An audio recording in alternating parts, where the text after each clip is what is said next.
నమస్కారం అమ్మ. నమస్కారం అమ్మా. అమ్మ, శ్రావణ మాసం స్టార్ట్ అయిపోయింది. మనకు శ్రావణ మాసంలో శుక్రవారంకు ఇంకా వరలక్ష్మి వ్రతంకి ఎంత విశిష్టత ఉందో, అదేవిధంగా మంగళవారంకు ఇంకా మంగళగౌరి వ్రతంకు కూడా అంతే విశిష్టత ఉంది అంటారు. ఒకసారి శ్రావణ మంగళవారం ఇంకా మంగళగౌరి వ్రతం గురించి వివరించండమ్మ. తప్పకుండా. శ్రావణ మంగళవారాలకి చాలా విశేషం ఉంది. ముఖ్యంగా పెళ్ళైన కొత్త జంటలు చేసుకునే వ్రతం మంగళగౌరి వ్రతం. ఓకే. సౌభాగ్యం కోసం అంటే ఏ స్త్రీలైనా కూడా హ్మ్. సౌభాగ్యం కోసం చేసుకునే వ్రతం మంగళగౌరి వ్రతం. ఆ రోజు పార్వతీదేవిని పూజిస్తాం. మంగళగౌరి అంటే ఎవరు కాదు, పార్వతీదేవి కదా. హ్మ్. పార్వతీదేవి ఆరాధనతోనే మంగళగౌరి వ్రతం చేస్తామన్నమాట. ఓకే. ఇక ఆ మంగళవారాన్ని పూజించేది పార్వతీదేవిని. ఇప్పుడు మంగళగౌరి వ్రతం లేని వాళ్ళు పార్వతీదేవిని ఆ రోజు పూజించుకొని పార్వతీ అమ్మవారికి సంబంధించిన స్తోత్రం అంటే దుర్గాదేవి స్తోత్రాలు, పార్వతీ అమ్మవారి స్తోత్రాలు, హ్మ్. సర్వమంగళ మాంగళ్యే శివే సర్వార్థ సాధికే శరణ్యే త్రయంబకే దేవి నారాయణీ నమోస్తుతే అనే అలాంటి స్తోత్రాలు పఠించటము, కుంకుమ పూజ చేసుకోవటం అమ్మవారికి ముఖ్యంగా హ్మ్. అంటే పార్వతీదేవికి. పార్వతీదేవి అష్టోత్తరం చదువుకుంటూ కుంకుమ పూజ. అంటే మంగళగౌరి వ్రతం ఆచారం లేని వాళ్ళ కోసం చెప్తున్నాను. అంటే అది కూడా ఆచారం ఉన్న వాళ్ళే చేసుకోవాలమ్మా? అలా ఆ! ఉంటుందా? ఆ!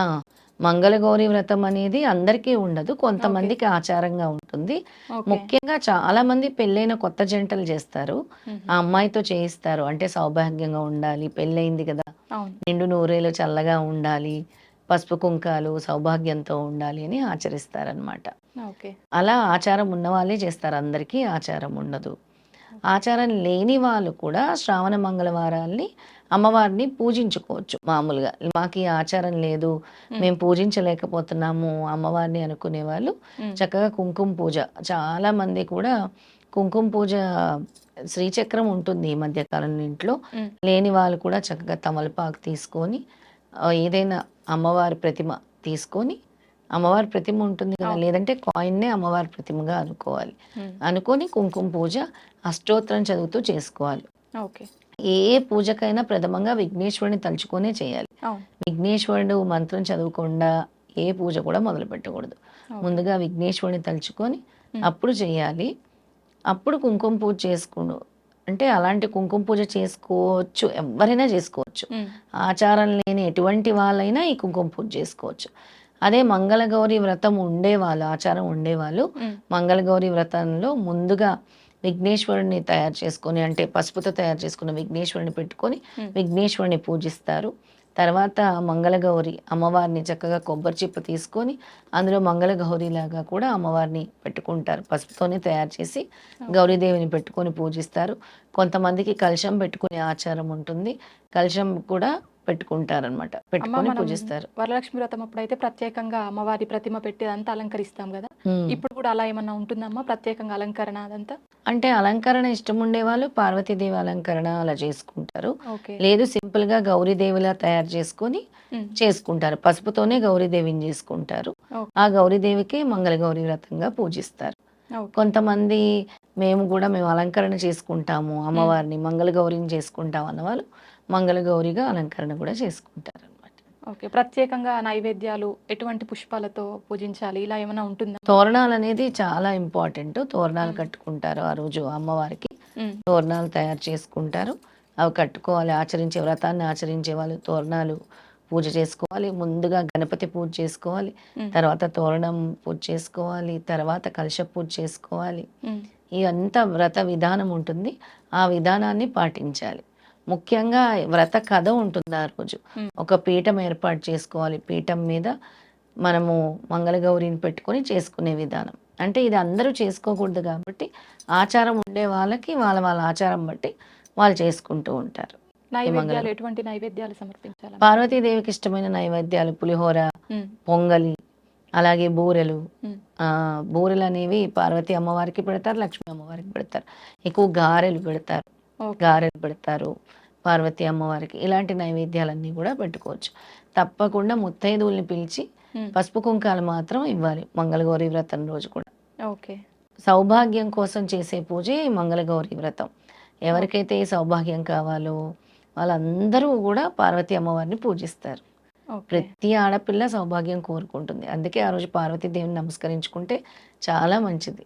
అయితే మనకు ఈ ఆచారం లేని వాళ్ళు ప్రతి ఒక్కరు కూడా కుంకుమ పూజ చేసుకోవచ్చు. కుంకుమ పూజ చేసుకోవచ్చు. ఓకే. అమ్మవారిని స్మరించుకుంటూ, అమ్మవారి స్తోత్రాలు చదువుకుంటూ, హ్మ్. కుంకుమ పూజ చేసుకొని శ్రావణ మంగళవారం చేసుకుంటే చాలా మంచిది. ఓకే. అలాగే శ్రావణ మంగళవారాలప్పుడు ఈ గాజులు అనేవి కూడా పెట్టి పూజిస్తూ ఉంటాం అమ్మవారికి. హ్మ్. ఆ గాజుల్ని కూడా ముత్తైదువులకి ఇస్తే చాలా మంచిది. అలాగే వాయినాలు ఇస్తారు మంగళగౌరి వ్రతం రోజు. ఆ వాయినాలు ఇవ్వటం కూడా ఉంటుందన్నమాట. ఏమన్నా ప్రత్యేకమైన శ్లోకం, మంత్రం అట్లా ఉంటుందా అమ్మా ఆ రోజు? నేను మంగళవారం రోజు. చెప్పిన మంత్రం ఉంటుంది. సర్వమంగళ మాంగళ్యే ఓకే. శివే సర్వార్థ సాధికే హ్మ్. శరణ్యే త్రయంబకే దేవి నారాయణీ నమోస్తుతే. ఓకే. ఆ మంత్రం చదువుకోవచ్చు ఓకే. పార్వతీదేవిది. ఈ వ్రతం చేసుకునేవారు సాయంత్రం పూట చేసుకోవాలా? ఉదయం పూట చేసుకుంటే మంచిదా అమ్మా? ఉదయం పూటే చేసుకుంటే మంచిది వ్రతము. ఓకే. ఆ రోజు పొద్దున్నే ఉపవాసం ఉండే వ్రతం చేసుకుంటారు కదా! హ్మ్. ఉదయం 12 గంటల లోపల చేసుకుంటే మంచిది. ఓకే. కానీ కొంతమంది మంగళగౌరి వ్రతాన్ని సాయంత్రం పూట కూడా చేసుకుంటారు. అంటే మళ్ళీ వాళ్ళు ఉపవాసం ఉండి హ్మ్. స్నానం చేసుకొని చేసుకుంటారు సాయంత్రం కూడా. అమ్మ, సంతానం కోసం ఇంకా అన్యోన్య దాంపత్యం కోసం కూడా ఈ వ్రతాన్ని ఆచరించవచ్చా అమ్మా? తప్పకుండా ఆచరించవచ్చు.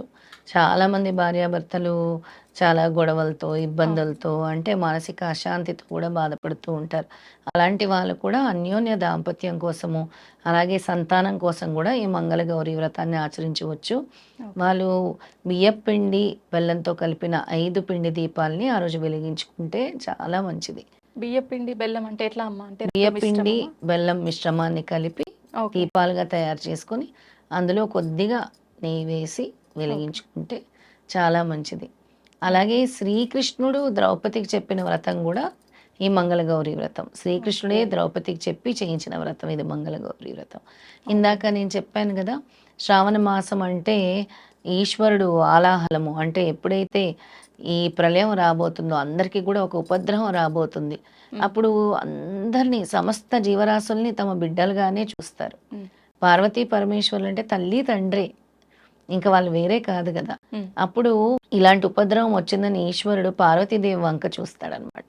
ఓకే. చూసినప్పుడు పార్వతీదేవి ఇలా కళ్ళతో చెప్తుంది. అంటే ఆలాహలం తీసుకోబోతున్నాడు తన పతి. అంటే సౌభాగ్యమే కదా మరి. అవును. ఎవరికైనా పతి చాలా ఇంపార్టెంట్ కదా జీవితంలో అవును. పతిదేవుడంటే. అని అప్పుడు పార్వతీదేవి కూడా మనమే కదా తల్లి తండ్రిగా కాపాడాలి. మీరు ముందుకు వెళ్ళండి అని అమ్మవారు కూడా తన అనుమతినిచ్చింది అని ఓకే. ఈ కథలో కూడా ఉంటుందన్నమాట. మంగళగౌరి వ్రతం కథలో కూడా ఈ విషయాన్ని చెప్తారు. ఓకే. అంత చక్కగా అందుకే భార్యాభర్తలు సుఖంగా ఉండటం కోసము, సౌభాగ్యం కోసము, హ్మ్. అలాగే సంతానం కోసం కూడా ఈ వ్రతాన్ని ఆచరించవచ్చు. ఓకే. చాలా చక్కగా వివరించారమ్మా. ధన్యవాదాలు. నమస్కారం.